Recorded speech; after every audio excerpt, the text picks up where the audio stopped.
Hello, everyone. So this is the Afterburn podcast, episode 1. It's just me, who is a SSL Rocket League player in Summon Blink, and we all just really, enjoy the game. We're all high-level players, and we're just going to talk about the RL scene and everything, the drama and all that comes with it. We're going to stick primarily to NA, and that's kind of like a bit of the synopsis of the podcast. And if you guys want to maybe introduce yourselves and say hi too. Insomnix, you can go first. Okay, cool. So I'm Insomnix. People call me Insom for short. Used to be on the A team for University of Rotterdamn Rocket League team. So, you know, now we're just excited to talk about the esports scene and hope to give you guys some interesting content. Yeah. So about Insom, I'm Blake. We all met actually from UW. I'm kind of retired. I haven't played the game for like 6 months. I mean, we're all kind of retired to be honest. We're all retired, but we still watch. Yeah, we still watch. I've been watching esports, and I actually picked up the game. I played it in 2015, I think, with my friends when I was like free on PlayStation. So I've been playing a while. I played against K-Top once. That's my biggest achievement in 1v1 tournament. Kept it kind of close. So yeah, that's cool. What else? Yeah, I don't know. Like, just don't really play the game much more, but I've been watching a lot over the last couple of years, and my highest rank was like GC 3, maybe. I think. Yeah, I don't know. I haven't had SSL because I haven't had the time to play, or well, the motivation, I guess. So now I just watch the esport. Yeah, so the first thing we're talking about is the event that just ended at the time of this recording. It's the NA Fall Cup, and so V1 took the dub. Do we have any thoughts on that at all? Congratulations to version 1, Beast Mode with the Game 7 OT. OT Yeah, Beast was gold. That's crazy. some good stuff. So what are your thoughts on V1's performance? I'll be honest, I was surprised V1 won. I don't think anyone would have had them as winning at the whole thing coming into it, but you can never really doubt Beast Mode, I guess, from this is the biggest takeaway to have. I mean, he's probably the best player in the world, and, Comms, I think, a little underrated too. He had, 20 demos against NRG in the one game, so that was great to see. And then it's also good, I mean, Gen G has now made 2 finals in a row for the NA after being imported from Europe, so it's interesting to see them do as well as they have been as well. Yeah, Abjack and Chronic are crazy, right? Sorry, go ahead and some. But yeah, Abjack and Chronic are just crazy together. And I think Abjack's only 150 hours past 2. He's looking like as good as he did like last year fall in terms of like peak relative to his career, right? And like with the addition of Chronic, those two together are just like nasty on offense, and Noli's really good on like adapting to the defensive role. Yeah, so what I wanted to talk about was the stats here. So, being part of the Pickstop team, I do have access to some of these numbers, and I'm looking at this Pick'ems data for people's predictions to win this regional. We had FaZe at 48%, Furia at 31%, SSG 8%. The percentage of people picking V1, 3%. 3% of several hundred people thought that version 1 would win it all. So this was not an expected result for them. They did look good, like in the first regional, right? Like they didn't look that good. Like Beastmo doesn't look. I always thought like it's kind of obvious, but if Beastmo's not playing well, they're just not gonna win. To be honest, like Torment and Calm, they struggle. Yeah, Torment and Calm don't have like the wow factor on offense to really push through a lot of defenses just by themselves, right? They need Beast Mode to be popping off to win. And like that's my biggest concern for that team, to be honest, is just that. Yeah, I also think like regionally they do a lot better. Also looking back at like last season, and like they won a couple of the events last season as well. But then internationally, I think is where the kind of like beast mode doing well or not, you really start to see the struggle of the team when he doesn't perform as well, when they're playing like the best of the best competition from every region.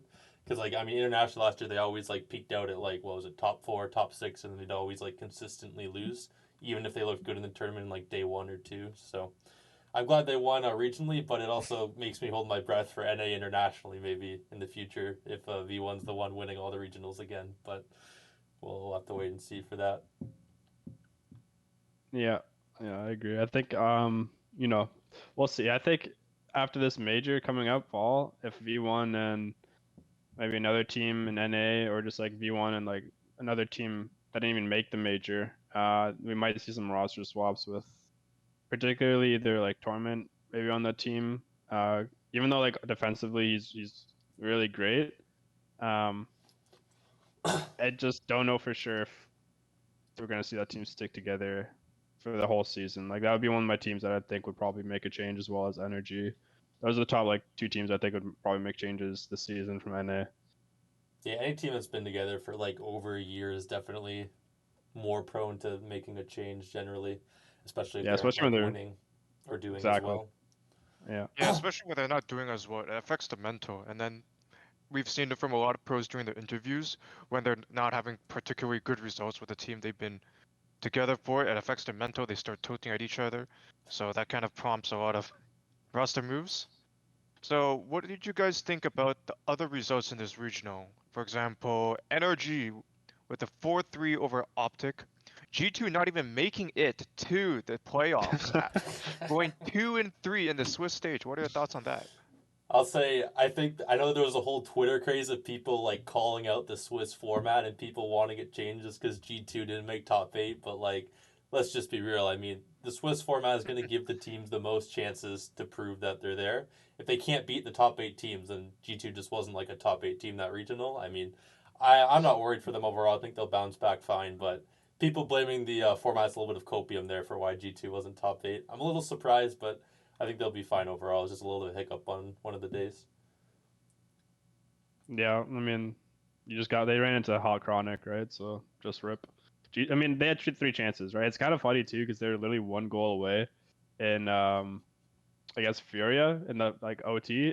They couldn't win, and then they also went to Game 5 with SSG. Like only 1 goal game difference in that final Game 5 as well. And then they just like spiraled down. I don't know. Maybe it could be something with their mental too, in my opinion, because we saw them get double reverse swept at London Major last year, right? Like they couldn't recover after they start losing. Might be something they might need to work on. I don't know how exactly fix mental issues like that, but you know, if they Especially keep considering having you'd problems think like that that, G2 would be one of the teams with the best mentals. You yeah. know? They definitely have the best teamwork. That's, or at least up there with the best teamwork, because their passing plays and like the way they break down their opponent's defense like together as a team is really impressive. Yeah, as far as NRG goes, I'm a little surprised they got top 4. I won't lie. I thought they'd be kind of like a top 8, maybe just outside the top 8 team. But they looked better, and I mean, I'm not a huge supporter of NRG. I think they should make a roster change, but at least it was good to see them making comeback for the NRG fans, and you know, I'll give them credit that they found a way to get top 4. Now they have a much better shot at making the major in Rotterdam. So kudos to them for doing it. Yeah, It's definitely a big improvement over last regional where they didn't even make the playoffs. So the top 4 is definitely a welcome result for them. Do you think their Game 7 OT winner over Optic Gaming, was that a fluke or was that purely, and we'll bring this on to the next topic, an improvement thanks to their new coach? I honestly don't think it has anything to do with the actual coach themselves. No. I don't know. I think it's more just they had a change, and when you have a certain change, it just kind of motivates you in a certain way. Any type of change, almost like it's as long as it's a lateral change. I don't think like I'm sure Epic Johnny's like roughly as good as is, because like they're both like I don't think either one is like an exceptional coach, probably, at least compared to like Chrome or like maybe in Fireburner or like some of the more experienced and more I don't know. I think probably effective coaches out there, but I definitely think that I do think they just had more motivation. You could kind of see it on their gameplay too. They're playing a lot more aggressive. Like they went to, even though they only got 4-1 by version 1, they looked like pretty good losing in that series. Like they were very close in a lot of those games. So I think it's a lot to do with just motivation of the change, to be honest. Yeah, in my opinion. I think stylistically they just match up good against Optic compared to like other teams in the top 8. So I'm not shocked that they. I think that was like one of the matchups they would want to get of all the teams they could have got in the top 8. So it went to Game 7 and it was like super close OT. So it could have won either way in it, but they did end up clutching up. So I got to give them credit for there. As far as the coach goes, I'm not really sure about why they'd remove Sizz for Epic Johnny as a coach. I mean, I definitely think NRG needed a change in general. So I like to see that they did remove Sizz's coach and try to get a new one, but as far as like getting Epic Johnny goes, to me that just seems like kind of like a friends league move. I mean, it's no like secret. One of Justin's best friends is Epic Johnny, right? Because I think Squish is close with him too, right? Squishy's close to them too, because Justin came up with Epic Johnny on that like True Style team, or whatever they were called in Out of style, RLRS. Out of style with Lachinio, and they were I think they remained good friends. But yeah, Epic Johnny's a bit of a question mark because he kind of quit the game completely, and he like didn't play CRL at U of T at all. Like didn't play anything, didn't seem to like the game at all from like things from like teammates who was like at U of T and talked to him and stuff. So I don't really know why they got him as a coach other than it being like a friend move for just like a good thing. Oh, here you go, have some money as a coach of energy. But maybe they'll shed some light one day on why they did it. But just from like a fan perspective, looking outside in, it's kind of hard to justify that move for Epic Johnny when like, why would you pick up someone who's washed, no longer has any desire to play the game as a coach? But it doesn't make sense. Yeah, what other options do they have for coaches is what I'm curious about. Like I don't know how many coaches there are out there right now that are looking for opportunities to coach teams and that actually have the experience that would actually elevate energy. I think that's one of the issues as well. But I mean, there's Gregan, but I mean, he's kind of He'd like have to move regions. Yeah, I guess he would, right? But I don't know. He stays up pretty late sometimes to watch at itself. So. Or you can just ruin your sleep schedule completely. Yeah, I'm sure most of the coaching could probably. Actually no. Yeah, you probably have to because they have scrims pretty late at night sometimes too, right? Yeah. Yeah, so that would you probably have to move regions. That is a good point though. I think the Rocket League's still kind of like in a weird phase where like not enough pros that have retired want to coach. Yeah. That would be good. Like if you talk about like other options they could have got, like I think Kronovi would have been a better coach than like Epic Johnny personally, who's like someone who's just kind of on the analyst desk. He's always had like a good mind for the game and actually seemed like he wanted to keep doing content for the game, unlike Epic Johnny when he retired and wasn't seen for 3 years until this. I think you could look for like maybe any ex pro or someone who's like a good mind for the game. So like Kronovi is the first one that pops to mind for like another guy you could have maybe got to coach if you wanted to or not. I mean that's another question, but yeah, it's tough. There's definitely I think more players out there that could do it. Whether it's like I don't know where Corrupted Gabe is, but he, it's NRG. You could take him from a team if he's on a lower team, right? You got to have the money to pay for a coach. So I think there was other options out there they could have maybe done those better than Epic It really depends on what they're looking for in a coach. Are they trying to improve the mental? Are they trying to improve their in-game decision making? I'm not really sure what they wanted to achieve by replacing Sizz with Epic Johnny. Yeah. So, well, I saw a Twitch clip of I don't know if you guys or YouTube clip of Energy Justin just mentioned like he just wants to improve at the game, right? With a coach, I feel like I don't know how easy it is to do that as a coach to help your players actually improve their own skills. But I think maybe what Justin also just means in general is improve as a team. So yeah, I don't know. It's a tough thing to really fault them. I mean, it's tough to say exactly if they were in the wrong to pick Epic Johnny, but I think just in general they just wanted to change, which is why they went with a different coach, right? I don't think they were really looking into it that deeply. I don't know. We'll have to see how they do next regional, right? Because they did top 4. They looked pretty good. Maybe if they played slightly better, they actually could have made it to the finals and won. But are they back? Is the real question. also say I don't know if you guys watched Sizz's video, but he made a video on like the whole coaching kind of change and whatnot, and he kind of alluded like that was the most like I guess insight we got, and he kind of alluded that they didn't have anything wrong with Sizz's coaching or what they told him apparently, or Garrett said he didn't have any issue with Sizz's coaching. It was just the players felt like they wanted to change, and I guess they didn't feel like they wanted to do a player change, or I guess you can't really do a player change at this time of the season, so it had to be if they were going to do any change, it'd be a coach change. So it was just kind of like I guess they just felt like they wanted something new, and I don't know why you'd go to Epic Johnny for something new when he's obviously a close friend and something old, but I guess it's still relatively early in the season, right? It'd be great, honestly, to have more coaches come out like Sizz and actually talk about what they did, though, because it was cool to see from his perspective saying that he admitted early on he didn't do much as a coach other than mental, but then like later on he evolved into a coach that actually took like notes for each team and like was really working hard on like replay reviews and all that to make sure that the team could be like as good as possible. But it would be nice to see if maybe some of the coaches like revealed more on what they actually did for teams, so it'd be easier for like people in the community to value if a coach is I think good that's or a not. good point because a lot of people in the community, there's still, if you look at Reddit, there's people who are asking, what do coaches even do? They don't know what coaches do, so they couldn't possibly respect what coaches do because they don't even know.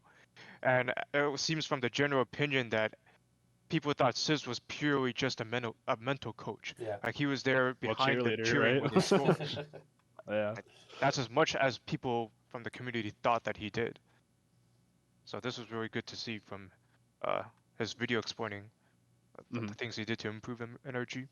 I think Rocket League's also, just go maybe a little broader than Rocket League too, but it's one of the hardest esports to really see what a coach does because there's not like, the only planned play you can do is on kickoff. Aside from like kickoff, there's no planned play you can do other than just like a general philosophy or style you want to do. It's not like League of Legends where like it's very easy to see what a coach does because they're all about the draft. And if the draft is bad, you can just blame coach diff. Or like CSGO where you have like a million planned planes of setups for like bomb sites, planning, diffusing, and like trading patterns, and like the coach is there for all that. Like it's much easier, I think, in other esports to see like what the coach will do. So like community is easier to have like an impact on whether a coach is good or not. But then in Rocket League, it's like how do you tell if a coach is good or not based on like how a team stylistically plays? It's almost like impossible to tell. But like it's just kind of a tough one to have a coach for this game. It's just weird in how the game kind of evolves and like the aspects in which a coach can actually help. It's more like sports. I don't like relating Rocket League to sports, but it's more like sports in the sense that they're just trying to coach it stylistically of the team. But yeah, no, I mean it's a good parallel, right? Because Rocket League is very much like a sport. Is the closest esport in my opinion to an actual sport, based off you're hitting a ball around and shooting into the net, right? And at the end of the day, it's really on the players to make the plays and like have that kind of skill to elevate their team. But the coaches, it's just kind of like, I don't know. I feel like Rocket League still is very early in its development as an esport, just based off mostly that there isn't a lot of strategy yet implemented into it. I feel like there's still a lot more players can do as a team to improve, like more plays they can go for. Like I feel like we still haven't fully utilized like pre-jumping. I feel like I feel like one day we're gonna have players just pre-jump. They're getting there. Yeah, I see energy like trying it. I see Beast Mode going for pre-jumps all the time. I feel like in the future we're gonna see a lot more players just jump early and like connect in the air, like hitting a pass to another teammate in the air, and that's gonna be like sick. A lot of people think we're entering the pre-jump era right now. If you ask a lot of people on Twitter and Reddit, they think we're or analysts too. They think we're about to enter the pre-jump era. I mean, if you ever played ranked in GC2, GC3, all anyone does is pre-jump everything. So we're on defense, yeah. But I mean, like on offense too. Offense right? too, yeah. That'd be a little harder on offense. A little more risky, but. But you see it in 1600 because it's like, oh, the ranked doesn't matter mentality, so I'm just gonna pre-jump it. If I lose, I lose. Obviously, we haven't really seen. It's a good mentality to have. You got a limit test. But yeah. So it's gonna be interesting to see how much this develops, and if we can incorporate it at high-level tournaments such as the ROCS, where winning actually does matter, and the score of each game does matter. It's just gonna take like a couple of crazy players to get on the same team, like Justin and Beast, but they got the same team. Like we're gonna see pre-jumping. I was gonna say, if you had to choose like one team you think that would pre-jump the most right now in NA, what team do you expect it to be? Or what team do you think would do it? On offense? On offense. On offense, I've been seeing Energy do it the most. You think Energy does it the most? I've seen them, like literally they did it like today, I think, or yesterday. They were trying to go for like a couple pre-jump passing plays, so I'm like, oh damn. On defense, definitely V1, just because of Beast Mode. He loves to pre-jump on defense. I've seen him do it like 3 to 4 times at least already this tournament. Yeah, you see it all the time on defense. People just love pre-jumping. Beast Mode is trigger happy when it comes to pre-jumping. He just presses the jump button and hopes but it works. Yeah, it works, right? Like I've seen him do like a couple crazy times. He got like insane saves from doing it. I'm like, okay, this kid is insane. Yeah, then moving into like the next topic we're going to talk about is going to be about imports and the teams for the NA scene in general. So obviously, if you've been following Rocket League esports over the last couple of months, you've seen that last year we had our first fully imported team in Complexity, if you weren't following. And then this year we had 2 more new fully imported teams. So we have Complexity, who subbed out actually one of their players, but it was for a European player, so it's still full import. And then we have Genji, which is 2/3 import. And then lastly, we have Furia, who obviously moved over, a really good South American team from Brazil who moved fully over to NA this term as well. So what's everyone's like just general kind of viewpoints on these like imports? Is it like an issue for the region long term, and like kind of like does it just take away like strengths of other regions as well? So if you want to talk on this first, I'll let you. Sure. I definitely think that it's a really interesting topic because Psyonix is one of the few companies where they have no rules on any imports. There's no restrictions. There's no rule of having uh, some percentage, say 1/3 or 2/3 of the team, to be actually physically from a region. And it seems like I feel like Psyonix have kind of dropped the ball on this, and they're instead embracing it like, oh wow, welcome these new teams. But I feel like if you've seen on Twitter the people who are and the bubble teams who are kind of struggling to reach the regionals, they feel it's unfair to them because there's no restrictions or any punishment, and it directly hurts them just by letting better players from other regions participate and quote unquote take their spot in the regional. Yeah, I mean, for me personally, I do agree that it hurts the bubble players, but I think that hurts the bubble players the most right now just because there's no support for bubble players. I mean, a lot of people have been talking about this, right? Like, it's literally like 98 days until from the last qualifier day for Fall Cup. It's 4 months or something, right? Or 3 months or something crazy. Yeah, I think it's like 4 months. But like 98 days, that's literally like a third of a year. That's insane. You just got nothing to do. And they have nothing to compete in. So I really think it's a scary side for the mobile scene and just the esport in general, with the lack of a support there is for them right now. I think, the import issue isn't as big of a deal if there's support for the bubble scene, because at the end of the day, I kind of embrace the mentality as well as you just have to win against whoever comes, and like if it's the best players, you're just gonna have more exposure to those best players in different playstyles. So maybe at the end of the day, it's going to help you, especially if you make the major. That you'll already be exposed to like certain different playstyles that you don't get exposed to in your region, like from Sam and from EU. So like we could end up seeing our like teams who make the major that aren't like Genji or Sam or Fury or Complexity be stronger than how they played last year, just because they'll have more exposure to different teams and like also more pressure in their own region, right? Which would make them have to improve at a faster rate, just due to like more competition. So right now, I don't think it's like a huge issue. If there wasn't as bad bubble scene support, so I do kind of feel bad for bubble scene. It is an issue right now, mostly because there's like no support for the bubble scene, I'd say. The biggest support they're getting is from Appjack running his 7.5K tourney, from taking the players into their own hands, feeling bad for bubble players, and then was it Vatira or Rise? Someone from Moist in Europe saying they're going to match. It was Rise and Joyo. It was Rise and Joyo, yeah. They're saying they were going to match it as well. I think for me, it's like as a viewer, I think the import teams is great because it's super fun to watch, like Furia, Complexity, and Genji battle it out against like the best NA teams. So I think it's great from a viewership and fan base perspective. But yeah, from like a bubble scene perspective and like I think a competitive perspective overall, it really can hurt the global scene if they let it get out of hand. I think 3 teams is already starting to push it because the issue that happens is now the 2 best teams Brazil and South America has ever produced. The other guys aren't from Brazil and Complexity, but the 2 best teams they produce are now gone from the region, right? So now the Brazilian teams for scrims and the Argentinian teams don't have their best team to scrim against, so they won't improve as quickly. So you're kind of just like setting Sam behind, and I think like Sam internationally now will do horrible. Looking at like the international events this year, they're going to do worse than they've ever done probably, and it's because they removed their top teams that went to NA, so they can no longer scrim them. It's going to be harder for their like talent to develop and get better as well, and then. Another issue is like, yeah, they come to NA, which is great because there's like more money and it makes sense obviously for the Oregon players to do the switch. But then NA as a whole, like the bubble scene also kind of gets like stopped and it's going to be harder to find like the stars as much because players that maybe would have made like the top 16 major now don't make it and might get demotivated and might just quit the game in general.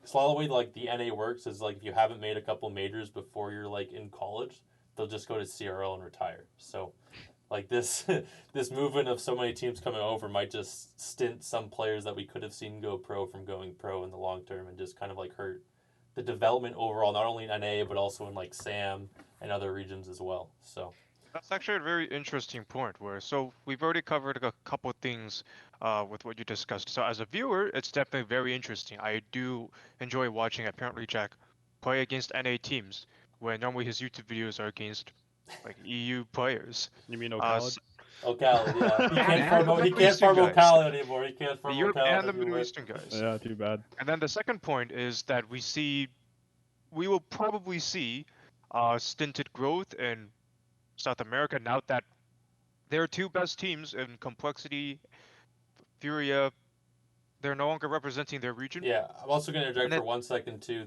Sorry, some. The other issue too is like it sets the presence of if Sam gets another good team, they'll just move to NA every single Yeah. time Sam gets one good team. So we're gonna see Team Secret here next year. yeah, so yeah, but keep Or going. I'm sorry, keep going. yeah, so the next part is about the competitive integrity, right? So because we don't have any rules or limitations on imported players or teams, so let's suppose we have the case with Furia and Gen G, they make the major. So that's 2 out of 5 NA teams are these imported teams. Do you think it's unfair for the other? We're not even talking about bubble teams. We're talking about other top NA teams. Would it be unfair to them to have these teams taking the major spots instead of them?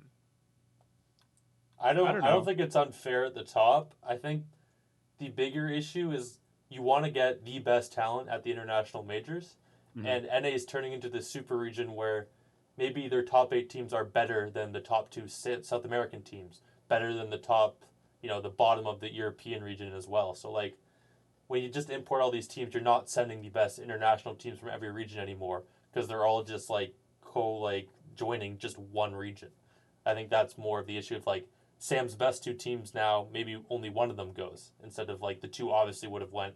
Fury and Complexity would have went if they were in Brazil and South America right now as a region. But instead, we might not just get to see the best talent internationally because of this. But other than that, I think it's not unfair in any way. It's just the way I think, yeah, I think if they were to implement a rule, obviously they wouldn't be retroactive, so like Complexity and Fury would be fine. But I think if they were to implement any rule for this, it would have to be that they have to have at least like one NA player or something, or like 2/3 NA, so that yeah, you can import other players from other regions that want to have a different lifestyle, because obviously NA lifestyle completely different than most regions. As well as I know NA players get paid way like considerably more than even EU players, which is kind of crazy. Just because NA has way more. Is it hardcore like fan viewership, or is it just like no, it's viewership because in total? NA as a geographical region is easier to sponsor than any other region in the world, so it brings in more money for the org, so they can pay their players more. Okay, gotcha. Yeah, so like I also feel like there should be like some type of mobility from like Sam and EU if they really want to, but they won't be picked up if they're not the best players in their own region, right? Like CR got picked up because he's like one of the best up and coming Spanish players, and obviously Furia came over because they did like top 4 at Worlds, right? I think is Furia even based in LA or something, or are they based The in org Spain? Furia has like I think they have an American division, and that's they wanted to grow it, so that's why they moved him over. Oh, okay. I That think makes that's sense. just what I saw. I know they have a Fury USA Twitter account. I think. So. Yeah, I wasn't sure if that was just for like tweeting in English or not, but but I'm pretty sure they're based in Brazil, right? Yeah. Or I can't think their come main from headquarters Brazil. is in Brazil. Yeah. So like, I totally understand why players and like teams want to come over to NA. For the top, yeah, I think it's just like if you're a top team, you just have to beat them, right? Like you're gonna face them at the major anyways, and the whole goal of going to the major is mostly just winning. So like, I don't have like too much. I don't have too much sympathy for like top teams who lose out their major spots because they lose to them. But like for bubble teams that obviously can't compete because they don't have as much experience. My main issue, yeah, is just the lack of support for bubble teams for like more opportunities to prove themselves. I Yeah. think the 2/3 rule that you mentioned is actually pretty interesting because when we had Drippay as our international import from OCE and The OG. Turboposa coming from The EU, forbidden import. yeah, no one had an issue with that. There was no complaints of being unfair, even when Same Turbo with helped Turbo. NRG win the World Championships. No one said it was unfair to anyone else. So it's an interesting perspective. Do we want to see Psyonix have a limitation on imported players and our teams, or no?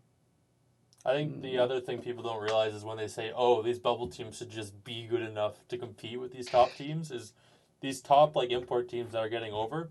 It is their job to perform well. So these orgs are like they have like the facilities for them. They're playing 10 hours a day. It's their full They're not time in job. high school anymore. And versus these 15-year-olds from NA who are in high school, going to have pressure from their parents to probably not play the video game as much as these pro players. They have to worry about their future. They have to worry about like all these things to think about when they're only 15. And to say that's fair for them to try and beat these imported teams and just be good or get good enough, I don't think those people are actually realizing like the situation of how stacked against them it is. Not to mention like you're not even talking like the hardware, right? So all these import teams are going to have, 3070s, 3080s, run the game perfectly on 240, 360 hertz monitors, like 8 ping, fiber internet.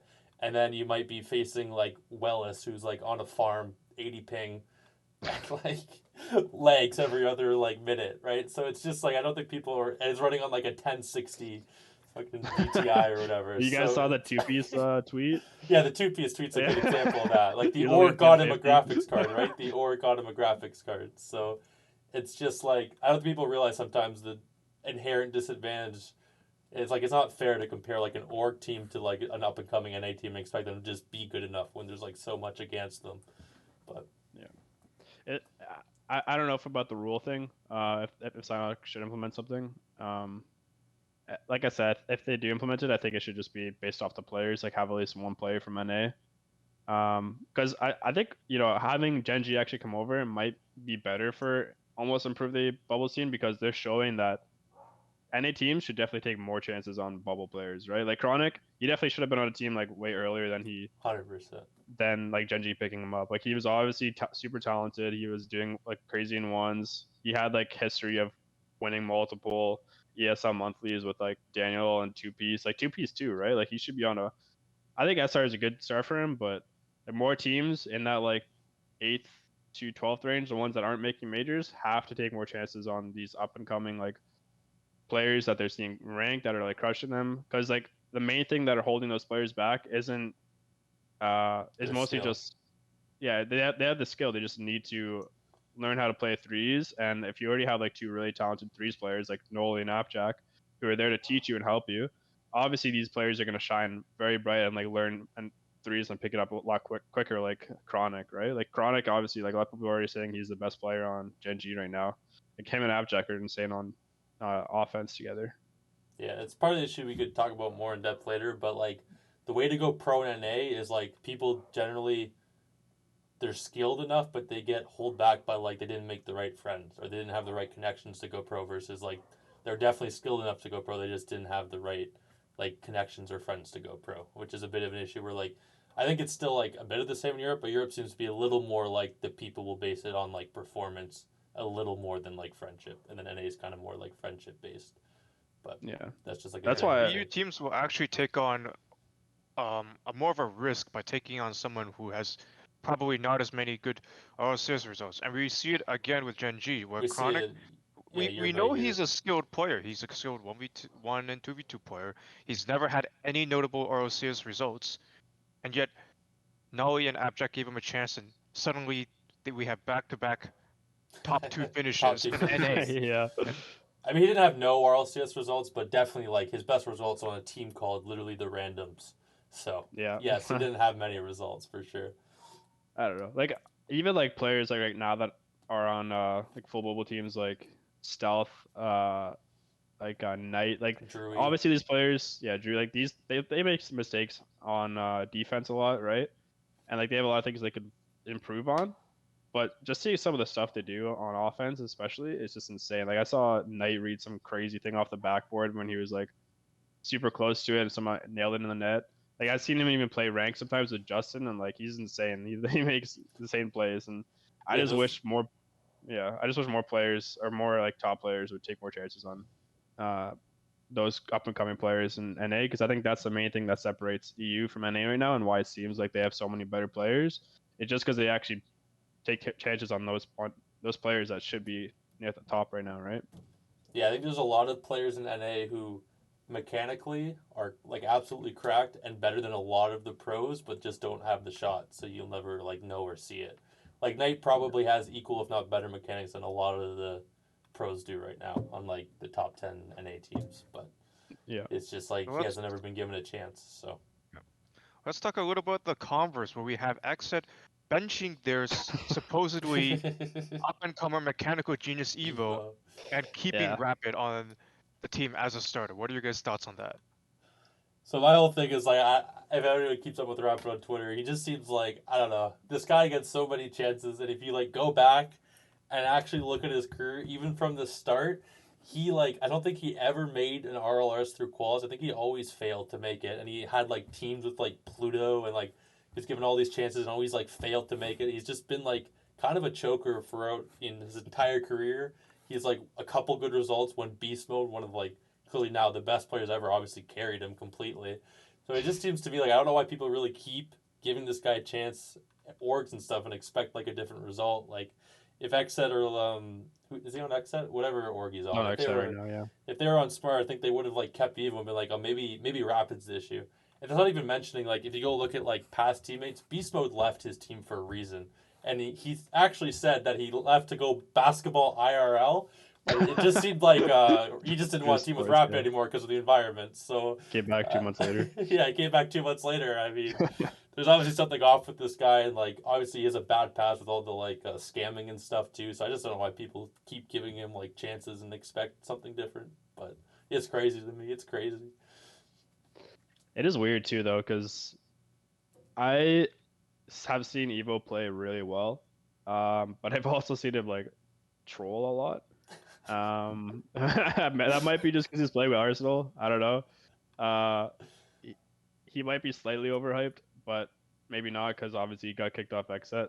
I think he still has a future for sure in RL. Maybe he needs to take it more seriously. I don't know what his hours are like. I can't comment on that exactly with a 100% true opinion, but it is weird because they kicked him, right, and they got turned to row, and then they actually made closed qualifier, I think. So they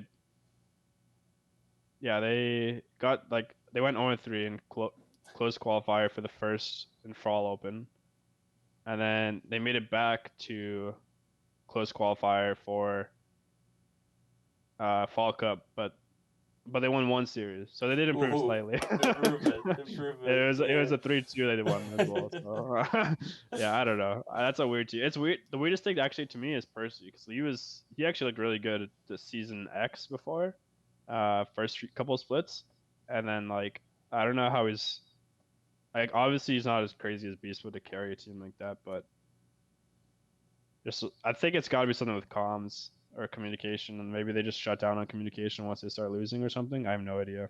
Yeah, Percy is crazy because if you go back to like a lot of the rumors that were like I think pretty much confirmed true, he had an offer from G2 he turned down allegedly. Really? Yep, because allegedly remember when Dries got on G2? Allegedly they wanted Yeah. Percy and he turned it down to go on the whatever team it was at the time, and maybe looking back that wasn't the correct move, but I hope he does well and bounces back. But yeah, he was really hyped, and then he never really lived up to that hype. I think fully, the extent of what he was a couple years ago.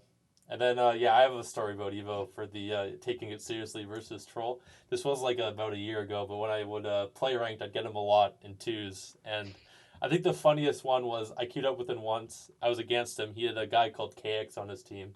And just a bubble player. Okay, it's just like a general bubble player. He's absolutely trolled him. Trolled the living like lights out of him. I remember like he refused to play. Like we went 5-0 on KX and Evoh, and then it was so bad like he wouldn't even forfeit. So he just held him in prison for the full 5 minutes. And then I queue up, so I get the win. Great. Next game, it's literally the next game. So this is like 2 minutes later. Like 2 minutes of time has passed. He's playing with Squishy, and now he's on his best behavior, tryharding, being like, nice shot, Squishy, great save, Squishy, amazing job, Squishy, and just like sucking up as much as possible. So like the turnaround on this guy from like trolling one to just absolutely like, just being as good as possible to the pro the next is kind of a little crazy and a little off. I know they're only like 14 or 15, but most 15-year-olds don't do it to that extent. It was a little bit weird. I mean, but yeah, that could be part of the issue. Maybe just needs to mature a little more and we'll see him back. But definitely Could that something be to the look reason for. where we think that Rapid is actually somehow more mature than Evoh, despite I mean, Rapid's many? equally as dismature. That man will literally Yeah. queue up a twos, get scored on, and then rage quit 5 seconds in. So he's not much better, and he's older. Yeah, I don't know. I found I mean, I don't know if you saw the tweet, but Red was like saying like, "Yo, fucking Rapid lock in." Like you're scaring Xset away. Like, come on, because Xset's a pretty big org, right? They've been doing well in like Exactly, yeah. Valorant and stuff. So I think if you have Xset an org like like that, you gotta be pushing. I don't know who's making the decisions over it. Like I said, if it's the players or if it's a coach, but I think they're. I think it's Trey was the coach. I think they're making some wrong decisions. Rapid's got some blackmail or something on some of them to keep like being the one that's not kicked and remain, but it's crazy. You would Maybe think they're the friends org with would the probably coach. talk to about him, given, I believe it was Nolly on exposing some Uh, screenshots of Rapid's DMs with him. yeah, it was Nolly. Yeah, I don't know. It's like this guy's got like a cat. He has 9 lives or something before like he's gonna get kicked or removed from a team. It seems like. Any other team like this type of unprofessional behavior, we would immediately see an org statement saying, "Oh, we have already talked to this player. We're gonna bench him or give him some sort of probation." But it's like what you said. He's got nine lives or something. He's He really untouchable. does. It's also just like looking at his past. I know obviously people like I don't want to like hate on the guy for scamming. He did it in apologize and stuff, and he doesn't do it anymore. But like he also was rumored to have issues with Leftimir with recording and stuff. It's just like I don't know. There's just like never a positive thing whenever you look into it of his past or anywhere. So it's just like I don't know. It's just weird. Beast Mode left the team magically, then came back. Like I don't know. Everywhere you look, it's just negatives, and it's not even like he's gotten a win or anything. They can't even make like main event anymore. So it's just weird. I think it's a weird situation in general. Yeah, it's definitely weird being with the amount of ego and toxicity surrounded with, someone who has not have had that many results. It's an interesting situation. Yeah. Cool. So let's move on to our next topic, which is about the upcoming major, which is going to be in Rotterdam. And Oh. what is everyone's thoughts about the start times? Psyonix has changed the start times now so that the event for the actual live crowd events on Saturday and Sunday, they are 6 a.m. and 4 a.m. EST, respectively, Yeah, which is far earlier than any other European event they've ever hosted. I don't know why. That's just like, do they know that there's viewership in NA? Like, especially during the week, they're doing it 12 p.m. I don't know why they wouldn't just do 6 p.m. Like, is it an issue with your talent that's helping you with the venue? Is the venue booked like past 6 p.m. or something? There's no way they would have the venue booked not out for the whole day, right? Like, I don't know. They could. It's only a 6 hour difference between Rotterdam and EST, right? So people are literally gonna be sleeping during at least the first few matches, and especially on Sunday to have it like start at 10 a.m. Rotterdam time. I don't know 10 or why. 11 Yeah, ish. Players are it's asleep literally generally at that time. yeah, it's literally 10 a.m. Rotterdam time because it's 4 a.m. EST when it starts. So I don't know why they would do it at 10 a.m. I'm not sure what's going on over there. It's very odd. Like I don't know why they would choose that such an early time. And I wish Also, to do just like more communication as to why they would start that early. That's all. yeah, also just looking back in general on like NA start times for like we're not talking Europe region, just NA region themselves. Like for the last year, 2 years, they always start at like 12 in the day and end at like 4 p.m., which is like I know a lot of people will be like, oh well, you should just like deal with it. That's when it's prime time for EU viewership and like it's good they're adjusting to a global scale. But it's like when are NA viewers actually supposed to watch the esport? Like most people don't Mm-hmm. get back from work till 4 or back from school till 3, and the regional's like almost done every single weekday, and then during like the weekends most people will play sports or stuff in the afternoon. They come back and the regional's done before you can even generally watch. So like I don't know if they just don't like NA viewership at all. Like even whether it's in Worlds or whether Worlds is NA, Regionals in NA or anything, they just never do an NA start time, which bewilders me. I don't understand it. I really don't get it at all. Especially for this Europe too, where it's like 4 a.m., 6 a.m. They're not even. You can't even take the angle of they're pandering to a global scale anymore because now they're just straight up disrespecting NA and they're not even getting like a great EU prime time as well. Like it's confusing. I don't know what they expect to get from this. Like they won't have max viewership even from Europe with those times they start at. But yeah, like I don't know, man. are the players complaining about like having late start times? There's no way. Oh, the players, dude. The players always I know. they always want to play at 2 a.m. if they had a choice. They peak. Yeah, like they probably want to play at 2 a.m. Yeah. The tournament if they could. No, the players always prefer playing at a later start time rather than in the morning because that's when they've all warmed up. They've played matches and scrims, and then they're ready for the actual RLCS events, as opposed to just waking up, eating breakfast as quickly as you can, and then getting on the line setup to play your matches. I mean, maybe the players do like the early start times. I've never heard any of them really talk about it or like on Twitter. I've never seen anyone from them advocate for an early start. But like, I'd love to hear the reasoning of why Psyonix refuses to do later start times. Like, I'd really like to know why, especially for NA regions and like events in NA for the NA region. Why we can't have like a 7 to 11 p.m. regional where like older audience and younger audience can even like watch it and enjoy it. Like, I just don't understand really. Yeah, like a lot of them, I don't know what their audience is like based off demographic, but if it's even if like a lot of their if a lot of them are like people in high school, then they're gonna end up being at school anyways during like the NA regional start times for like for the Friday, right? Because like on weekend, yeah, I can kind of understand why they would start at like 1 p.m. because like everybody has a weekend off, but I wish they split the Friday broadcast into like a Thursday night and a Friday night, because like every other sports broadcast you watch, it always starts after dinner, right? Like if the hockey game or like NBA basketball, it's always, I feel like, after work so that people could actually watch it, right? So I don't know why they can't do the same for Rocket League. Yeah, I don't know what their angle is, because as you said, like every major sport in NA starts at like 7 prime time because that's when most people watch it.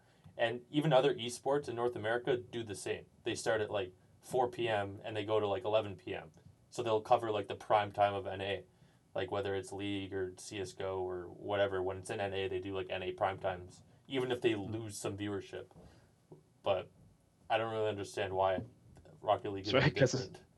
Especially because we have like NA viewership. It's also like, yeah, NA is one of the biggest regions for Rocket League. So like, it just seems like they're scaring away the NA market over these last couple of years, and they probably lost a lot of NA viewership and player base and stuff because like they just didn't cater to NA people at all. Like no one can watch who's like 18 plus because they're too busy working or doing things. But it's kind of an odd one, and they never commented on it, which is a little weird. But yeah, I kind of wish also we were back in studio for the regionals.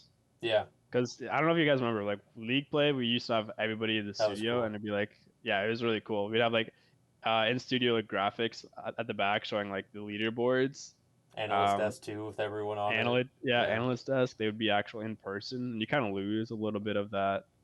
I don't know, cohesion maybe, like talent cohesion on the desk when you have everybody beside each other, and they just seem like more happy to be there. I don't know, maybe I understand like the whole work from home thing since the pandemic, and maybe they actually just everybody's like in different cities and stuff.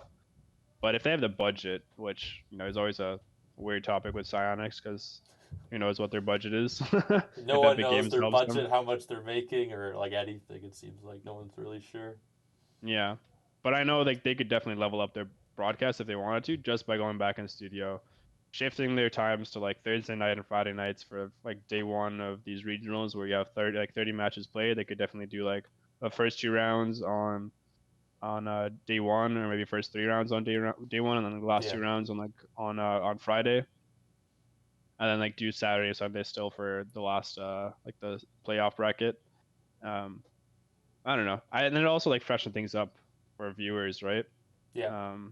And I do think, I know CS:GO is a lot more major heavy, so I would like to see them also, if they could, like shorten the time frame of the season so we could fit in at least like 1 more major, so we don't have just like 3 majors every like 3 months and then a Worlds. I don't know why there's a huge like gap between the last major and Worlds as well. There's some weird gaps in the schedule. Yeah, it's always like it's always like 3 to 4 weeks between the last regional and the major, and I feel like they could maybe shorten that.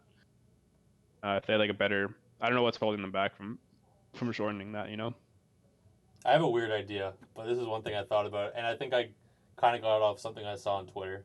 But is essentially that, with their new format where they have like the closed qualifying cup, right, in the third one.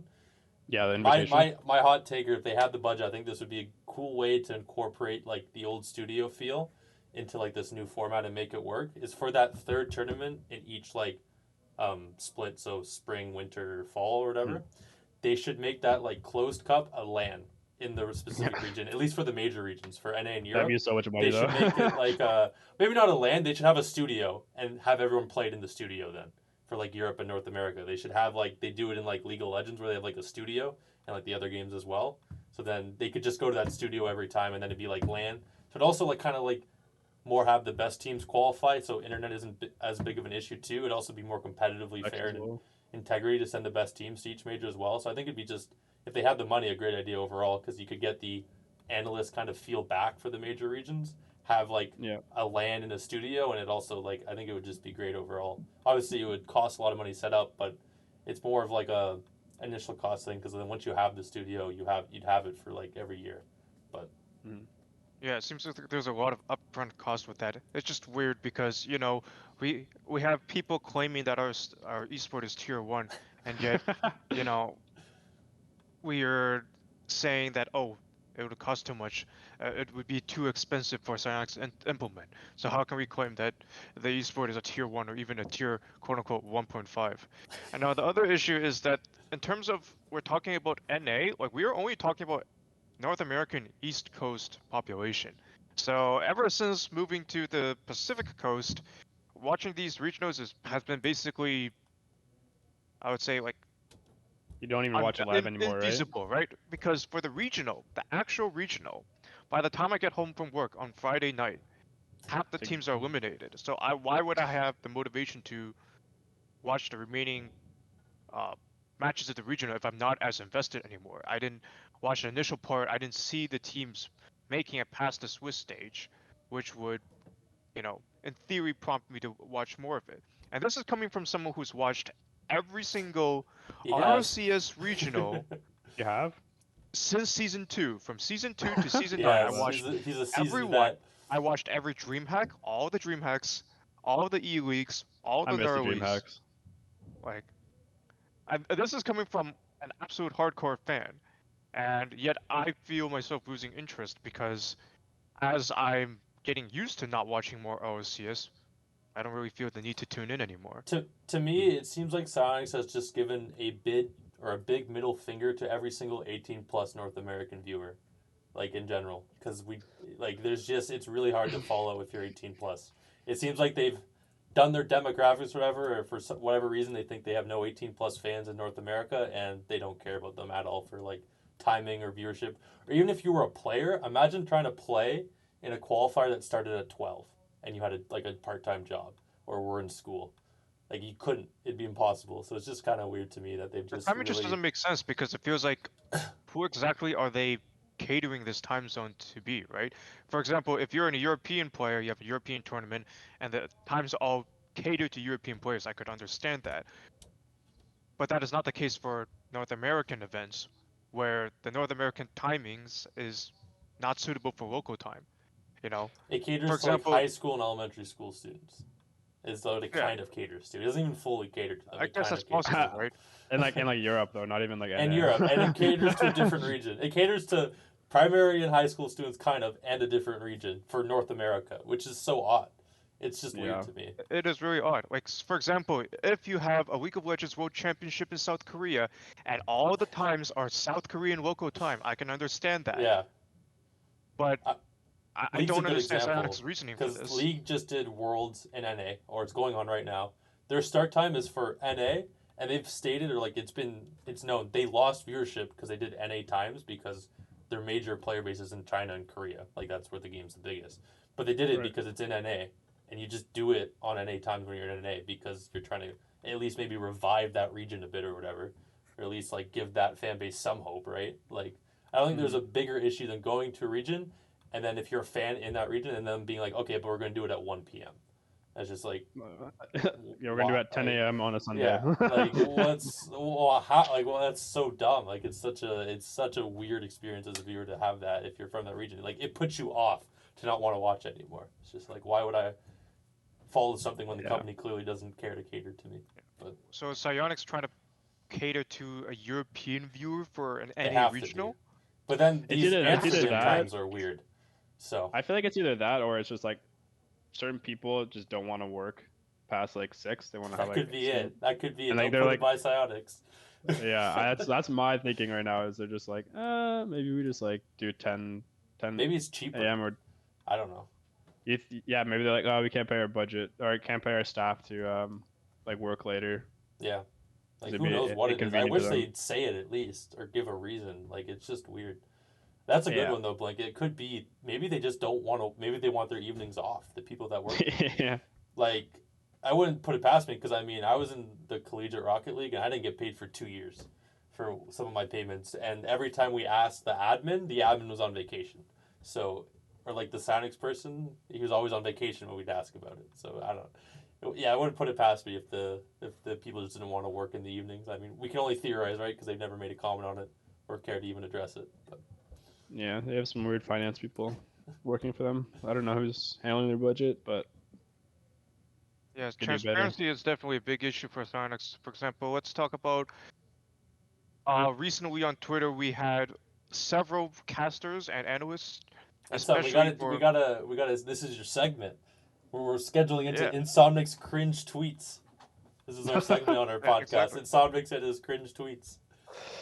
So here's Yeah, so- cringe tweet number 1. All right, let's take a look at cringe tweet number 1. So this one's from Jalen, who's very prominent community figure. He's a on sick graphics Rocket designer. League. He's dope. he's making he it is- insane. He's one of He the makes better the like best graphics. yeah. I don't know if you guys saw the crew battles like last season, but he did like some crazy graphics for them and they were sick. He also he was a graphic designer for like the Vegas Golden Knights NHL team, and yeah, just Oh yeah. it was cool overall. But yeah, sometimes some debatable tweets. He does give some hot takes, respectable hot takes.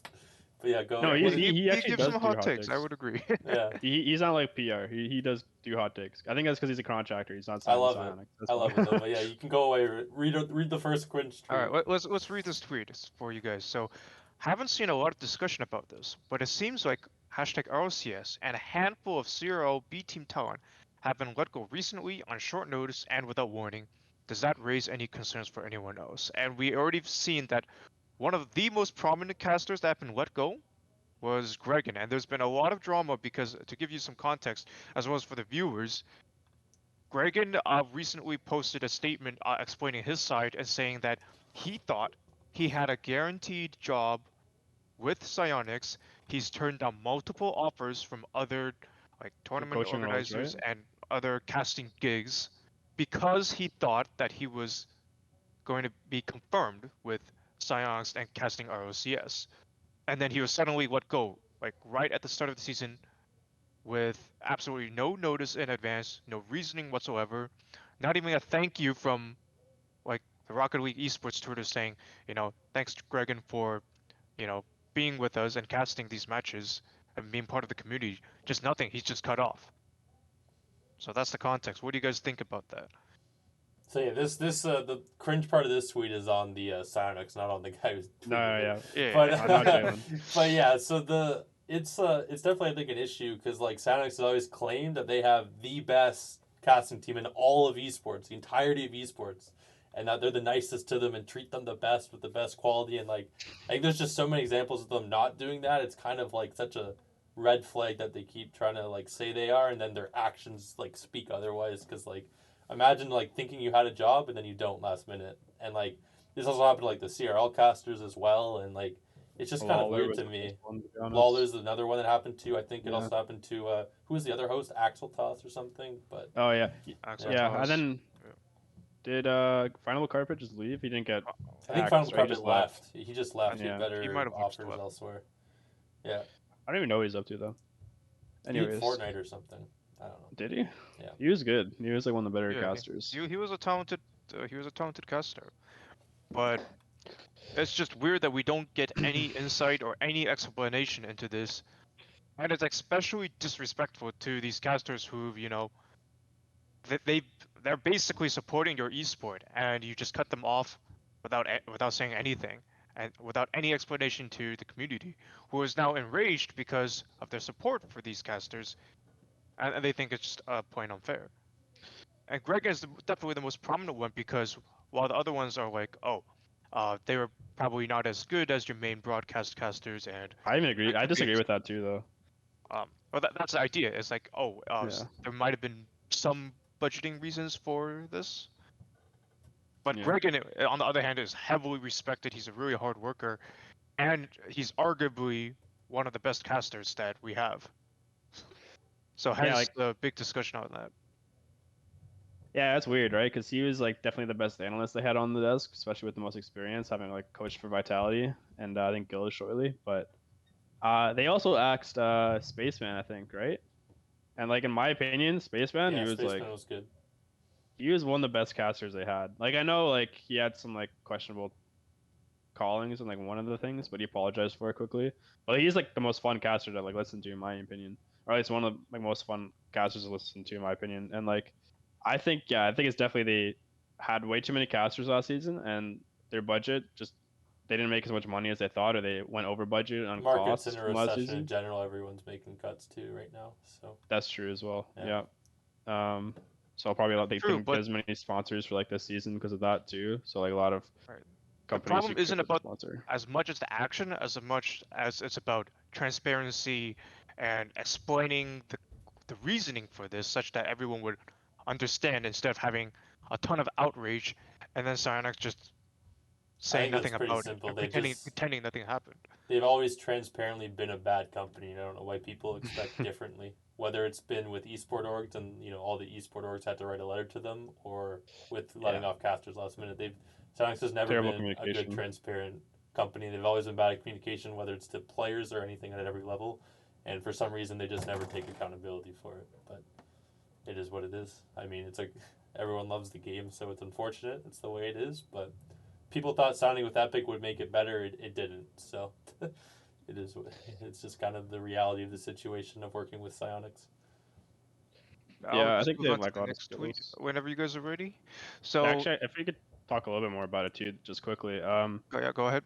Because it's weird though, in my opinion, because I feel like they kept so many casters that are actually just a little bit boring to like listen to too. So like I feel like it's a little concerning just on the side of talent acquisition, like their choices for that. I just find it a little bit weird that they let go of someone like Spaceman, like Dragon, when they're really like engaging and interesting people to listen to, and they kept some like the more boring people. I don't know if it's because like they asked for higher budgets for their, or they were had to be paid more. I don't know why exactly that decision was made, but if it's because they actually thought that they were like worse casters or worse people to have on their talent, it'd be a little bit concerning for me as somebody who like worked at Psyonix if I know like other people who are making those decisions are keeping some people go, or keeping some people and letting other people go that should be there, So that's the thing that concerned me the most when I saw like Spaceman wasn't rehired, but then like they had like two like mediocre casters. I don't want to call them out because I don't want to be a hater, but they had some like mediocre casters for like the NA final. Okay, I guess you can kind of know who I'm talking about, but come on, Blink. I don't want to like hate on anybody specifically, but I know like there's some casters that you can definitely say are like better than the others, right? Like we all know Jamie Spot's really interesting to listen to. Like Shogun, Johnny are like definitely up there. Like Shogun's probably the best caster out of all NA or LCS right now because he's just like crazy. Only caster who actually has a memorable call. That's talked about constantly. That's all I'll say. Yeah, it's just it's weird. I don't know. That concerned me the most when I saw what happened in the first regional after here, like seeing talent being like lost, and then just seeing who they chose to keep around, and like even like what series to let them cast, like which important ones is it's a little bit odd for me.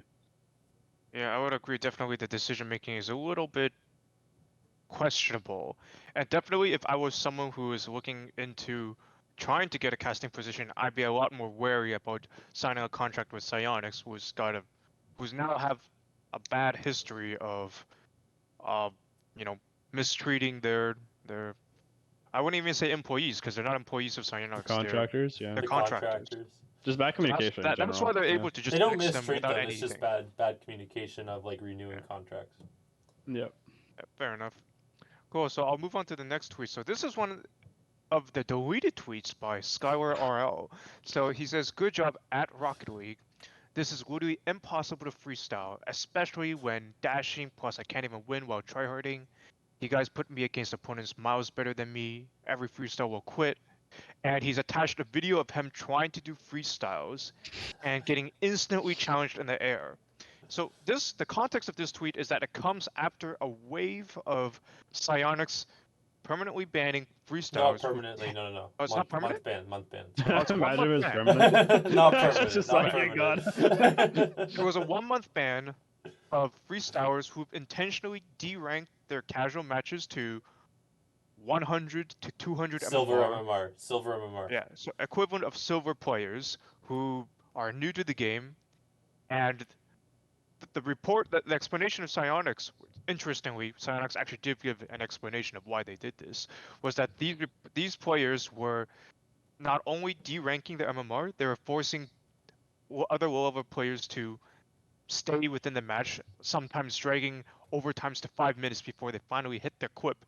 And that kind of looks good because it says 5-minute overtime and you hit a banger of a clip against a silver player, right? So that was kind of the context behind it.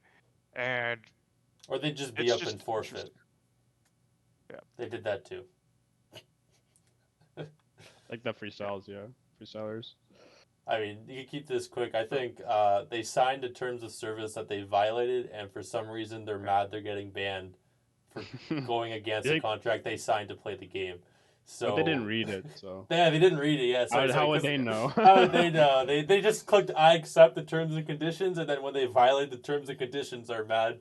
I mean, I think this is one's pretty simple. I know that to like hit like certain or get like certain prize pools for like the freestyle clips, they need to do it in casual. Like they won't accept private lobbies. Personally, I think the freestyling like culture or tournaments who like do that just needs to change. They just need to accept private match clips, then everything would be fine. Like the idea Psyonix has slighted freestylers is ridiculous because they literally put freestyle events on like mainstreams and at Worlds when they probably shouldn't have. So it's like all they've done is support the freestyle team and given them money that they probably shouldn't have gotten to begin with. Blue so titles. It's like the whole fact that the freestyling scene is mad at Psyonix is ridiculous. It's like they should just be mad at those places that require you to submit clips that won't be accepted in private match. Like literally just do it in private match. It's not that difficult. And if you want to do it in casual, just do it against a casual MMR where you can do it. Just play enough games and you'll eventually balance out. Like the fact that they want to do this on silvers who can barely touch the ball and then try to claim all the silvers would say, "Oh, that's super cool. I love seeing this when I can't even touch the ball," is a little ridiculous, but they really don't have a good argument, to be honest. They don't. They really don't. Yeah, they have no good argument. I mean, okay, I'm not saying there's anything wrong with trying to hit like a triple reset. It's more about the impact of the players you're playing against. You know, it's like these people who have massive communities on TikTok. They have like 200,000 like followers or subscribers, and these people are like, wow, I really want to be like this guy, and they're gonna emulate this guy by going into casual, tanking their MMR, and basically ruin the experience for other players. When like I don't see why they can't just do it in private matches. It does not make sense to me. Like, why do you need to negatively impact another player's experience just so you can get your clip? And I've seen the argument saying, well, that's how I want to play the game. That's just like, well, it just goes against terms of service, so you shouldn't play the game. Yeah. Like, I mean, the other players also trying to enjoy their game. So where's this argument coming from? I would also just say from like my perspective, I can't speak on Rocket League because I'm too good at the game to give a perspective from Rocket League. But like when I go play another game like Overwatch where I suck at the game, right? And I'll get on to play like my game or two a day that I play just casually to have fun. If I was to load up into a casual match and I play against this guy who's 360 no scoping me headshotting, I will immediately get off the game because I don't enjoy it. It's true for any game I play where like if I'm bad at the game, I get on in a casual match and I'm just playing a dude who's absolutely like destroying me and like freestyling, trick shotting on me for whatever the freestyle equivalent is for that game. I'll just get off. Like it doesn't make me want to play that game anymore. So I think I was thinking about that. Here. They did, yeah, I agree. Yeah. I was thinking about that though. It's weird because there's not a lot of equivalents in other games. Because in other games, if you're gonna hit something that crazy, at least somebody has like the ability to stop you pretty easily. In Yeah. Rocket League, Silvers can't aerial. It's even worse. And like these freestyles practice in like what's Free play, like, private match. free play. Yeah, yeah. They practice in free play for like hours until they can actually hit these consistently. And then like these players who have like 20 hours can't even get to like gold when they probably should, right? Because they're getting clipped on by like people who have like 10 to 100 times more hours on them. So And the that's just freestyles kind of funny. also, they tried to claim they let the Silvers hit the ball, and it's like, okay, they can hit the ball, but they're not getting a good organic experience of what the game's like. So it's not really like a good experience for anyone, because they're never going to get that where like someone triple flip resets on them, then lets them score a goal on the ground, or like lets them touch the ball once. It's like that's not how the game's going to be. So what, like that'd be so dumb. It'd be like me playing Apex Legends, and then the people smurfing just let me wipe their whole squad a game for. Like, it makes no sense. It makes no sense. It's just not fun. There's just no good argument that kind of makes the freestylers look good, or even supports them in this case. So I would like to move on to the next cringe tweet. So this one's actually it's the last cringe tweet too, right? Yeah. Are we doing 3 or doing more? I think we'll just do 3 for today. Yeah, I think this is enough. So Rise tweets out, Jorby, biggest plastic oaf. And then Jorby says, I felt like I harped on Furia's mistakes more than I praised G2. And then Rise says, you forgot about Misfits pretty quickly. And Jorby says, but Misfits aren't even a team anymore. So it's another one of those like deranged Rise tweets where I don't know what the point he's trying to make. And it's gotten a lot of community backlash. What are your guys' thoughts on that? I think it's pretty. You go first.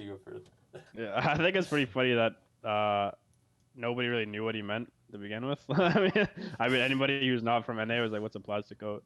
Or anybody who's not from EU was like, "What's a plastic coat?" That's true. No one knew what that was. So that's funny, but it's also actually interesting how nobody was really on his side for that, even though how popular he is, and like compared to Jorby at least, it's like people called him out pretty quickly, which is pretty interesting to see. I think it was just weird, to be honest. Like, I kind of out of like nowhere that he just called him a plastic out. But like, I do agree. Like, Jorby's a little bit eccentric sometimes, especially with what teams he chooses to support out of nowhere. But I don't believe he's from NA personally. He cheers for any team that's not NA essentially. Yeah. Or mostly just Sam, to be honest. But I mean, to be fair, like Furia and Yan are really fun to watch, so I understand why he got behind this team so quickly. So I don't think he's a fake fan at all. It was kind of weird tweet from Rise. I think Rise is just kind of in that phase of being a teenager where you're kind of just looking, especially in his career, where you kind of have that ego and want for attention by being like a little bit edgy, you know. So that's my guess as to why he tweets out sometimes. And if you look at the Reddit comments on this, they get even better. Rise has been going pretty crazy recently. Rise chooses the weirdest hills to die on for no reason. And another one is, remember when he felt compelled to tell Twitter that the reason that Moist didn't go to Gamers Aid wasn't because he supported Noah. Oh, that's he made sure that everyone knew that Moist didn't go to Gamers Aid not because of supposedly Saudi Arabia's like being anti-LGBT. Or something. You know what Psyonix needs to do? They need to hire Rise, because that man is clear as day, and he's there's no question marks left there. He makes everything clear and transparent. So maybe Psyonix should hire him for some of their communication staffs or something department. That was weird. Transparency issues. He'll just leak the entirety of Psyonix's earnings of each like quarter and everything. You know why like he even tweeted that too? I think it's because like a lot of people from Saudi Arabia were like upset at like Noah's tweet because he was calling them like homophobic almost in a way, or his country homophobic, which like that's kind of just true so almost. Basically the context of that was Rise was getting a lot of hate for supposedly being supportive of LGBT rights, and so he defended himself by saying, no, we are actually not supporting LGBT. No, like, it's not because of that. It wasn't that. We're not gonna get into that, but yeah, basically, all I'll say is, Jorby. To get back to the Jorby thing, Plastic oat. I'll give Jorby credit in, like, although I don't like that he's anti-NA because I'm from NA and I think he's from NA from everything I know, but I'll give him props for sticking with like Furia and the teams he weirdly gets behind, even though they're never North Americans. So props to him for that. It's kind of weird that he's not allowed to, like, analyze the own team he likes. Like, you should be able to criticize your own team without getting called out. That's kind of weird. Like, I like the Toronto Maple Leafs and I criticize them all the time. It doesn't mean I'm not a Toronto Maple Leafs fan anymore. I've been a fan for, like, my whole life. So you should be able to criticize your team without getting called out for it. It doesn't really make sense. And I mean, Jorby also, called me the torment of CRL when I played in CRL, so I can't really go against him. I like the guy overall. He's a good caster too. He's a good caster too. Yeah, he's a fun guy. Caster. He also asked me the weirdest interview questions, or he asked some of the weirdest interview questions, but it is what it is. Yep. I remember, like, whether on the CRL broadcast or stuff, he'd, like, not about Rocket League, he'd ask me about, like, Thanksgiving dinner, or he'd ask me about, like, what I ate for that night, or he'd ask me, like, what position do you play in hockey? Those are good questions. I mean, it's like you're having, like, a casual conversation, not really an interview about the game you just played, but I guess. That's funny. So he got... Is that why Rise tweeted it? Because he, like, criticized Furia or something? Is that why? Is that why? I thought the premise was Rise called him out because he criticized a team he claimed to follow, just like he abandoned Misfits or whatever after he chose to like them. It's like, well, you're not allowed to criticize Furia when you claim to support them or something. It was a weird angle. I think it was just a weird angle overall by Rise. Like, is Plastic Oat a different way of saying, like, a fake fan? Like, yeah. For those who don't know, Plastic Oat means fakest fan. Like, plastic as in, like, fake, and then Oat as in of all time, so it means, like, fakest of all time, almost. Like, he just called him a fake fan because he criticized Furia and how they played and stuff, and it's like that. Just because you criticize your team doesn't mean you're not a fan of them. Like, that's a little bit of a ridiculous take. Oh, Energy fans would know that very well. Based off how much they talk. Energy is the weirdest fan base I've ever seen. They went from being one of the most intolerable, like, passionate fan bases to, like, I mean, I still think Energy should make a roster change, but I think the amount of hate Energy players are getting is a little ridiculous. I feel for them in that regard. But yeah, it's crazy. Energy fans are weird. Yeah, Energy players, they get slammed mostly by Energy fans, quote unquote. But all right, so that summarizes the cringe tweets section of our podcast. I'll give the mic back to you, Gib. I was gonna say, that's the first episode of the Afterburn podcast. Hope everyone enjoyed. We're gonna be on hopefully a lot of media platforms and stuff. A lot of that more ironed out by episode 2. But hope you enjoyed it, and we plan to do them like once a week, give or take every Sunday. So yeah, feel free for topic suggestions as well. Yeah, and if you made it this far, thanks for listening. But we'll see the fans later. Peace.